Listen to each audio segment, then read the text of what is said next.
Hello friends, welcome to let's learn with Shraddha. आज हम आपके साथ सीटेट जुलाई 2023 के एग्ज़ाम्स को लेके कुछ साइंस के पीवाईक्यू सॉल्व करेंगे। ये हमारा फर्स्ट सेट है। अगर अब तक आपने मेरे चैनल को लाइक सब्सक्राइब नहीं किया है तो प्लीज़ कर लीजिएगा। मैं आपके लिए आगे ही ऐसे वीडियो बनाते रहूँगी जिसमें क्वेश्चंस होंगे, हमारे कंटेंट होंगे। तो प्लीज़ आप इसे सब्सक्राइब ज़रूर कर लीजिएगा और बेल आइकन को ज़रूर दबाइएगा। आइए फर्स्ट क्वेश्चन के बारे में हम बात करते हैं। Which of the following are characteristic feature of trees in mountain range? निम्नलिखित में से कौन से विशिष्ट लक्षण पर्वतीय क्षेत्र वृक्षों के हैं? जो हमारे पर्वत एरिया माउंटेन एरिया में जो होते हैं वो किस प्रकार के वृक्ष होते हैं? जो हाई ऊपर होते हैं तो उसके फर्स्ट ऑप्शन है स्लोपिंग ब्रांचेस या तिरछी शाखाएं, निडल लाइक लीव्स सुई नुमा पत्तियां, वैक्सी थिक स्टेम मोम जैसा मोटा तना, लॉन्ग पेनिट्रेटिंग रूट गहरी लंबी जड़ें। तो जैसे कि आपको पता है जो डेजर्ट एरिया मरुस्थल होता है उसमें जो हमारे पौधे होते हैं उनकी जो रूट्स होती है वो काफ़ी गहरी होती है क्योंकि पानी के सर्च में काफ़ी गहरे तक जाती है। तो ये मोटे जैसा मोम जैसा मोटा तना लंबी गहरी जड़ें ये हमारे मरुस्थलीय पौधे हैं डेजर्ट एरिया के, जैसे कैक्टस हो गया, ये सारे पौधे। तो इसका राइट आंसर क्या है? इसका राइट आंसर ए और बी है, ये वाला ऑप्शन ए वाला जिसमें दोनों है, स्लोपिंग ब्रांचेस और निडल लाइक लीव्स। जो हमारे पर्वत एरिया आप लोगों ने देखा होगा, जम्मू कश्मीर हो गया या उत्तरी जो हमारा भारत है वहाँ पे पौधे कैसे होते हैं। आप लोगों ने देवदार के पेड़ देखे होंगे, पाइनस ट्री के बारे में सुना होगा। उसमें क्या होता है, उनकी जो पत्तियाँ होती है वो सुई नुमा होती है और जो उनकी ब्रांचेस होती है वो तिरछी होती है। हमारे जो नॉर्मल एरिया में पौधे होते हैं या वृक्ष होते हैं वैसे नहीं होते हैं। तो इसका राइट आंसर है हमारा A and B, sloping branches needle like leaves. Second question है हमारा, read the following statement and choose the correct option. नीचे दिए गए सही और विकल्प का चयन कीजिए। अब हम बात करते हैं एजर्शन और रीजन के बारे में। तो हमारा एजर्शन है water boils easily at low altitude reason like sea shores. इसका मतलब यह है, कथनों को पढ़िए, समुद्र के किनारे जैसे कम ऊंचाई वाले स्थानों पर पानी आसानी से उबलता है। क्या जो हमारा सी एरिया है या कम ऊंचाई वाला जो एरिया वहाँ पे पानी क्या आसानी से उबल जाता है? अब इसका रीज़न देखते हैं। Atmospheric pressure is less at lower altitude, या कम ऊंचाई वाले स्थानों पर वायुमंडलीय दबाव कम होता है। अब इसका आंसर आप देखिए क्या हो सकते हैं, कुछ ऑप्शंस दिए हुए हैं। Both assertion and reason are correct and reason is the correct explanation of assertion. Both assertion and reason are correct, but reason is not the correct explanation of the assertion. Assertion is correct, but reason is false. Both assertion and reason are false. तो आपको बता दूं वायुमंडलीय दबाव क्या होता है। तो वायुमंडलीय दबाव क्या होता है, जो भूमि होती है उस पर जो वायु का दबाव लगता है या वायु के द्वारा जो दाब लगाया जाता है उसे हम वायुमंडलीय दाब कहते हैं। ये एक नॉर्मल कंडीशन में ऊपर या काफ़ी ऊंचे हाइट पे नहीं या काफ़ी एल्टीट्यूड पे नहीं। जिससे आपको बता दें, जो हमारा अगर हम ज़्यादा ऊंचाई पे जाते हैं तो जो हमारा एटमॉस्फेरिक प्रेशर है वो ऑटोमेटिक लो हो जाता है। तो इसका आंसर राइट होगा हमारा बी वाला। ना तो हमारा इसका अभिकथन सही है ना ही इसका कारण सही है। और आपको बता दें, जो वायुमंडलीय दाब है उसको किस चीज़ से मापा जाता है, किस चीज़ से मेजर किया जाता है? तो वो इंस्ट्रूमेंट है हमारा बैरोमीटर। कई बार ऐसे कुछ छोटे छोटे से पॉइंट डायरेक्टली हमसे पूछ ले जाते हैं, तो इसको भी आप याद रखिएगा। नेक्स्ट क्वेश्चन के बारे में बात करते हैं। Which of the following statement is true when a ray of light travels from air into oil? अब बात करते हैं हम रेयर और डेंसर की। हमारी जो एयर है वो हमारी रेयरर मीडियम है और जो हमारा ऑयल है ये डेंसर मीडियम है। इसके ऑप्शंस हैं, the speed of light increases and the ray bends towards the normal. प्रकाश की गति बढ़ जाती है और किरण अभिलंब की ओर झुक जाती है। The speed of light decreases and the ray bend away from the normal. प्रकाश की गति कम हो जाती है और किरण अभिलंब से दूर झुक जाती है। The speed of light decreases and the ray bends towards the normal. प्रकाश की गति कम हो जाती है और किरण अभिलंब की ओर झुक जाती है। The speed of light increases and the rays bend away from the normal. प्रकाश की गति बढ़ जाती है और किरण अभिलंब से दूर झुक जाती है। तो आपको एक डायग्राम के थ्रू मैं समझाती हूँ। ये हमारी नॉर्मल लाइन है और ये हमारा मीडियम है। जैसे ये रेयरर मीडियम है, ये डेंसर मीडियम है। अगर लाइन हमारी रेयर से डेंसर की तरफ आती है तो ये नॉर्मल की तरफ झुक जाती है और अगर यही लाइन हमारी डेंसर से रेयरर की तरफ जाएगी तो वो नॉर्मल से दूर चली जाएगी, क्योंकि ये क्या है, अपवर्तन की घटना है। ये किस में देखी जाती है? लेंस में देखी जाती है। तो इसका राइट आंसर हमारा होगा the speed of light increases and the ray bends towards the normal. प्रकाश की गति कम हो जाती है और किरण अभिलंब की ओर झुक जाती है। इसमें देख रहे हो ना, रेयरर से आ रही है। रेयरर में क्या है? हमारा एयर है, और जो हमारा डेंसर है वो हमारा ऑयल है। तो ऑयल में क्या हो रहा है? ये नॉर्मल की तरफ झुक रही है। नेक्स्ट क्वेश्चन के बारे में बात करते हैं। Question number 4, which of the following represents sets of contact forces? निम्न में से कौन सा संपर्क बलों के समुच्चय का घोतक है? ये बहुत ही ईजी क्वेश्चन है, ये मोस्टली कई बार पूछा जाता है। ये एमपीटीईटी हो, अदर स्टेट के टेट हो या सी टेट हो, इसमें ये क्वेश्चंस काफ़ी बार पूछा गया है। इस बार भी ये क्वेश्चन एमपी टेट में पूछा गया है। इसके ऑप्शंस है electrostatic force, force of friction, magnetic force या स्थिर विद्युत बल, घर्षण बल, चुंबकीय बल। सेकेंड ऑप्शन है हमारा muscular force, force of friction, gravitational force, मांसपेशीय बल, घर्षण बल, गुरुत्व बल, drag, muscular force, force of friction, कर्षण, मांसपेशीय बल या घर्षण बल, gravitational force, electrostatic force, drag या गुरुत्वीय बल, स्थिर विद्युत बल और कर्षण। तो आपको पहली बार बता दें कि फोर्स हमारा क्या होता है। फोर्स हमारा होता है पुश या पुल, या किसी चीज़ को हम खींचते हैं या हम उस चीज़ को धक्का देते हैं। ये हमारा क्या है? सिंपली ये फोर्स है। फोर्स का क्या है? हमारी जो पोजीशन है उसमें बदलाव करना। जैसे एक बॉल है, ये रेस्ट पे है, अगर हम इसको धक्का नहीं देंगे या फेंकेंगे नहीं, खींचेंगे नहीं, तो ये एक ही जगह पे स्थिर है अभी भी। अगर कोई बच्चा के इसको किक मार देता है तो ये बॉल क्या होगा? आगे चले जाएगी। इसका पोजीशन बदला, जो एक प्लेस से दूसरी प्लेस पे गई, इसी को हम फोर्स बोलते हैं। अब देखिए फोर्स का फॉर्मूला क्या है? F equals to M A, mass into acceleration.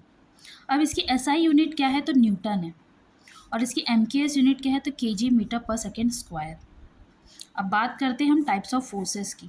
कितने टाइप के होते हैं? तो ये हमारे दो टाइप के फोर्सेस होते हैं, एक होता है कॉन्टैक्ट फोर्स, एक होता है नॉन कॉन्टैक्ट फोर्स, जैसे हम हिंदी में संपर्क बल और गैर संपर्क बल कहते हैं। अब जो हमारा कॉन्टैक्ट फोर्स है ये भी तीन टाइप का है। ड्रैग, किसी भी चीज़ को खींचना, ये हमारा ड्रैग कहलाता है।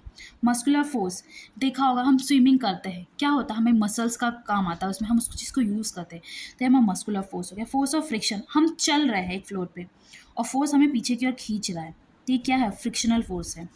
अब बात करते हैं नॉन कॉन्टैक्ट या गैर संपर्क बल के बारे में, तो इसमें आता है इलेक्ट्रोस्टैटिक फोर्स। अच्छा, इसका एक सिंपल सा एग्जांपल है, आप लोग जब शैम्पू करके आते हो तो आपने देखा होगा जब हम कोम को अपने बालों पे रब करते हैं और वही छोटे छोटे पेपर के जो टुकड़े हम करके उसके ऊपर लगाते हैं, तो क्या होता है? वो पेपर के जो टुकड़े हैं वो ऑटोमेटिक हमारे कंघी या कोम से चिपक जाते हैं। वो क्या है? वो हमें इलेक्ट्रोस्टैटिक फोर्स है, जिसको हम स्थिर विद्युत बल कहते हैं। इसका एक और टाइप है, वो है ग्रेविटेशनल फोर्स। ग्रेविटेशनल फोर्स क्या है? हम हमारी पृथ्वी से कैसे जुड़े हैं, किस फोर्स के थ्रू? तो ये हमारा ग्रेविटेशनल फोर्स है। उसका थर्ड है मैग्नेटिक फोर्स या चुंबकीय बल। मैग्नेट के बारे में तो सबने ही पता होगा, सभी को पता है। तो इसका राइट आंसर क्या हो सकता है? कि जो कॉन्टैक्ट फोर्स है, तो हमने अभी पढ़ा कॉन्टैक्ट फोर्स के बारे में, ड्रैग, मस्कुलर फोर्स और फ्रिक्शनल फोर्स। तो हमारा राइट ऑप्शन होगा सी वाला, drag, muscular force, force of friction, कर्षण, मांसपेशीय बल या घर्षण। क्वेश्चन नंबर 5 की तरफ चलते हैं। A magnet is broken into two pieces. If this two pieces are brought closer to each other then they will. एक चुंबक दो टुकड़ों में टूट गया, अगर इन दोनों टुकड़ों को पास लाया जाए तो क्या होगा? अट्रैक्ट करेंगे, एक दूसरे से आकर्षित होंगे, रिपल करेंगे, एक दूसरे से दूर जाएंगे, प्रतिकर्षित करेंगे। मैं अट्रैक्ट और रिपल, क्या आकर्षित करेंगे या प्रतिकर्षित करेंगे? या नाइदर अट्रैक्ट नॉर रिपल, ना आकर्षित करेंगे ना प्रतिकर्षित करेंगे। तो इसका आंसर हम कैसे देंगे? एक मैग्नेट है, सपोज हमारा नॉर्थ पोल है या हमारा साउथ पोल है, हम इसको बी से तोड़ देते हैं। अब तोड़ने के बाद क्या होता है? ये दो मैग्नेट बन गए, जैसे ये बना। अगर ये नॉर्थ है, ये साउथ होता है, तो ऑब्वियसली ये अट्रैक्ट करेंगे, ठीक है। और अगर ये पोल सेम हो, यहाँ एन है और ये अगर ऐसे, तो ये क्या होगा? ये रिपल करेगा। तो इसका राइट आंसर होगा मे अट्रैक्ट और रिपल, क्योंकि ये कंडीशन पे डिपेंड करेगा कि वो उसके पोल किस टाइप से हो रहे हैं, ये साउथ या नॉर्थ हो रहा है, या साउथ साउथ हो रहा है, नॉर्थ नॉर्थ हो रहा है। तो इसका राइट आंसर होगा सी, में अट्रैक्ट और रिपल, आकर्षित करेंगे या प्रति आकर्षित करेंगे, depends on the conditions. Next question के बारे में बात करेंगे। A material M was heated in a spoon and immediately put in a gas jar and was covered. Small amount of water was added to the jar and the solution was tested with blue litmus paper. The paper turned red. Material M could be, देखिए एक पदार्थ M जो चम्मच में गर्म करके तुरंत एक गैस के बर्तन में रख कर ढक दिया जाता है। थोड़ी मात्रा में पानी मर्तबान में डाला गया और घोल का नीले लिटमस पेपर से परीक्षण किया गया। कागज़ का रंग लाल हो गया। पदार्थ M निम्न में से कौन सा हो सकता है?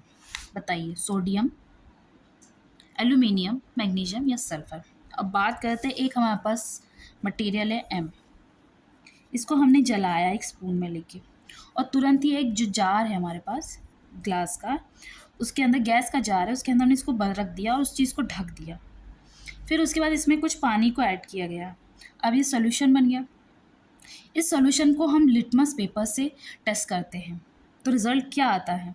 जो हमारा ब्लू लिटमस है वो ऑटोमेटिक रेड में बदल जाता है। तो इसका मतलब क्या हुआ? क्या हो सकता है? क्या ये सोडियम है, एल्यूमिनियम है, मैग्नीशियम है, सल्फर है?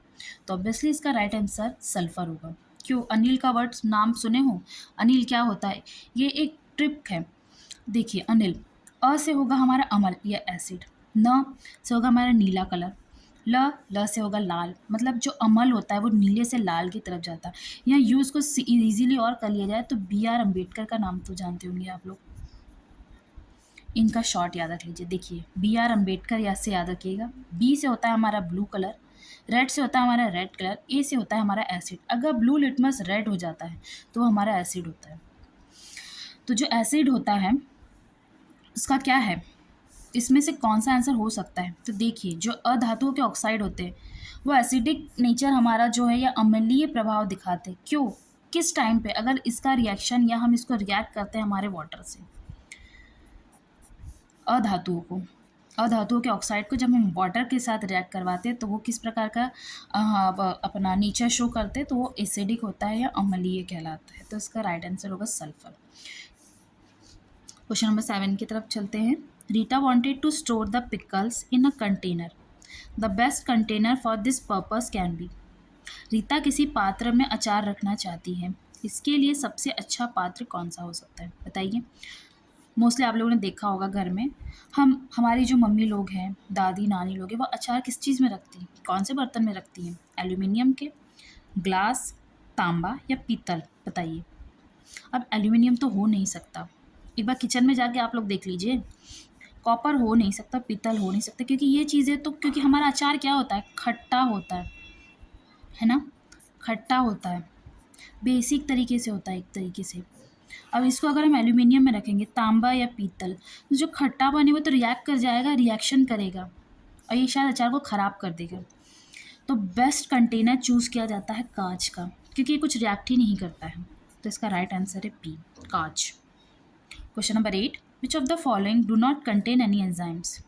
निम्नलिखित में से कौन सा कोई एंजाइम नहीं होता है? अब बताइए इनमें से कौन सी वो चीज़ है जिसके अंदर हमारे एंजाइम्स प्रेजेंट नहीं होते? बेसिकली हमारे एंजाइम्स क्या है? एक टाइप से प्रोटीन ही तो है या नहीं? बताइए। Bile juice, pancreatic juice, gastric juice या सैलिवरी जूस? तो इसका राइट आंसर है बाइल जूस। बाइल जूस बनता कहाँ है या रिलीज़ कहाँ से होता है? तो हमारे लीवर से रिलीज़ होता है। स्टोर कहाँ होता है? हमारे गॉल ब्लैडर में स्टोर होता है। अच्छा, बाइल जूस का काम क्या है? इमल्सिफिकेशन ऑफ फैट है। जो एक फैट का ये कंपोनेंट है, इसको इमल्सिफाई करता है। क्या करता है? तोड़ देता है। कैसे? छोटे छोटे सब्सटेंस में, छोटे छोटे पार्टिकल्स में।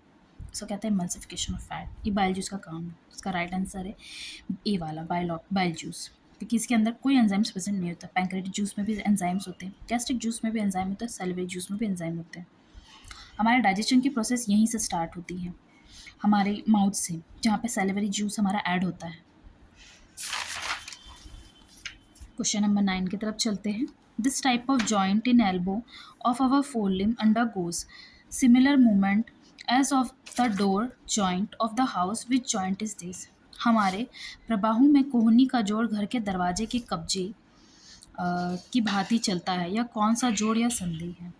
बॉल या socket joint, pivotal joint, hinge joint, fix joint? कंदुलीय खलिका संधि, कीलक धुराग्रीय संधि, हिंज संधि, स्थिर संधि? अच्छा, देखिए टाइप्स ऑफ जॉइंट्स के बारे में भी जानते हैं। इसी क्वेश्चन से क्या होता है, जब हम एक क्वेश्चन करने सॉल्व करने जाते हैं ना, तो एक क्वेश्चन से हम कई चीज़ें जानते हैं। जैसे अब इस क्वेश्चन में 4 ऑप्शन है, पर्टिकुलरली मोस्टली यही होता है। हर क्वेश्चन में 4 ऑप्शन होते हैं और इनमें से एक ही सही होता है। तो बाकी के 3 के बारे में तो हम जानते हैं कि किस चीज़ में यूज़ होता है। तो एक क्वेश्चन से हम 4 चीज़ें सीखते हैं। अब इसी को देख लीजिए, यहाँ पूछा गया हमसे जॉइंट के बारे में, लेकिन इस जॉइंट के साथ साथ हम ये भी देखेंगे कि कितने टाइप्स के जॉइंट्स होते हैं, क्या-क्या यूज़ होता है। इससे हमें कई चीज़ें सीखने मिलती हैं। जैसे टाइप्स ऑफ जॉइंट्स की बात कर लीजिए, कितने होते हैं? ये 3 टाइप के होते हैं। पहला होता है स्लाइटली मूवेबल, सेकंड होता है इमूवेबल और थर्ड होता है फ्रीली मूवेबल। स्लाइटली मूवेबल मतलब थोड़ा-सा मूव करना या थोड़ा मूवमेंट। जैसे हमारी रीढ़ की हड्डी हो गई, जो हमारी क्या होती है, थोड़ी मूव करती है ना, पूरी मूव थोड़ी करती है। अब बात करते हैं इमूवेबल की, जैसे हमारा जॉ हो गया, या हमारी जो जॉ होती है वो मूव करती है क्या? नहीं करती है ना। थर्ड ऑप्शन है हमारा फ्रीली मूवेबल, जैसे हमारा हाथ हो गया, पैर हो गया, ये सब क्या है? फ्रीली मूव करते हैं। अब जो फ्री मूवेबल है ये भी 5 टाइप्स के हैं। कितने टाइप्स के? 5 टाइप्स के। जॉइंट्स हमारे 3 टाइप्स के हैं और फ्रीली मूवेबल जॉइंट्स जो है वो 5 टाइप के हैं। कौन सा? बॉल एंड सॉकेट, जो किस में होता है? पेल्विक या फीमर बोन्स में होता है। सेकेंड है हाइंड बोन, हाइंड सॉकेट या हाइंड जॉइंट, सॉरी। तो ये किस में पाया जाता है? हमारी कोहनी में, घुटने में। पाइवेट जॉइंट किस में पाया जाता है? हमारी स्पाइनल कॉर्ड होती है उसमें पाया जाता है। जो ग्लाइडिंग वाला होता है वो किस में होता है? जो हमारी हथेली होती है इसमें पाया जाता है। जो सैडल होता है, सैडल जॉइंट का मतलब हमारे अंगूठे में, इसमें पाया जाता है। तो इसका आंसर क्या है? क्या पूछा गया है? देखिए, this type of joint in elbow of our four limbs के बारे में, हम एल्बो के फोर लिम्स के बारे में बात कर रहे हैं। तो क्या है इसका आंसर? है हाइंड जॉइंट। जैसे हमने एल्बो के बारे में बात की, तो ये रहा कोहनी, कोहनी का क्या है? हाइंड जॉइंट है। तो इसका राइट आंसर है हाइंड जॉइंट, सी वाला ऑप्शन। नेक्स्ट क्वेश्चन और आज के इस वीडियो का लास्ट क्वेश्चन है, deficiency of which vitamin leads to excessive bleeding from a wound. किसी घाव से अत्यधिक रक्तस्राव निम्नलिखित में से किस विटामिन की कमी से हो सकता है? तो बताइए, vitamin C, vitamin B complex, B समूह, विटामिन डी या विटामिन के। अच्छा, तो बताइए, जो हमारा ब्लड है, ब्लड को क्लॉट करने में कौन कौन से तत्व या एलिमेंट की ज़रूरत पड़ती है? तो जो मेन कंपोनेंट्स है या मेन घटक तत्व एलिमेंट जो हम बोलते हैं वो है हमारा कैल्शियम, थ्रोम्बिन या प्रोथ्रोम्बिन भी इसको हम बोलते हैं मोस्टली। उसके साथ साथ विटामिन के की ज़रूरत पड़ती है और प्लेटलेट्स की ज़रूरत पड़ती है। ये चारों के चारों जो एलिमेंट्स हैं ये हमारे क्लॉटिंग में हेल्पफुल होते हैं। ये मेन एलिमेंट्स है, इसके बिना हमारी क्लॉटिंग नहीं हो सकती है। तो इसका राइट आंसर होगा विटामिन के, क्योंकि सी तो है नहीं, बी कॉम्प्लेक्स है नहीं, डी नहीं है। राइट आंसर इसका विटामिन के। अच्छा, एंटीकोगुलेशन या क्लॉटिंग जो होती है वो किससे नहीं होती? किस चीज़ का होता है? ये हेपेरिन होता है। ये कहाँ पाया जाता है? ये लीवर में होता है। अच्छा, विटामिन के जो होता है उसका जो रासायनिक केमिकल नेम है उसको क्या नाम है? तो फिलोक्यूनिन नाम है इसका। तो फ्रेंड्स, ये रहा हमारे आज के कुछ छोटा सा वीडियो जिसमें हमने 10 क्वेश्चन सॉल्व किए हैं। आप लोग प्लीज़ कमेंट में बताइएगा कि आपको ये वीडियो कैसा लगा। अगर आपको ये वीडियो अच्छा लगा हो तो प्लीज़ लाइक कीजिएगा और मेरे चैनल को सब्सक्राइब कीजिएगा। मैं आपके लिए ऐसे ही कुछ क्वेश्चंस डेली लेकर आते रहूँगी जो आपके सीटेट में बहुत हेल्पफुल होंगे, और मे बी ये सारे क्वेश्चंस आप लोगों को एमपी टेट मेंस के प्रिपरेशन में भी काम आए। तो प्लीज़ फ्रेंड्स, आप मेरे चैनल को सब्सक्राइब ज़रूर कीजिएगा, बेल आइकन को ज़रूर दबाइएगा। Thank you.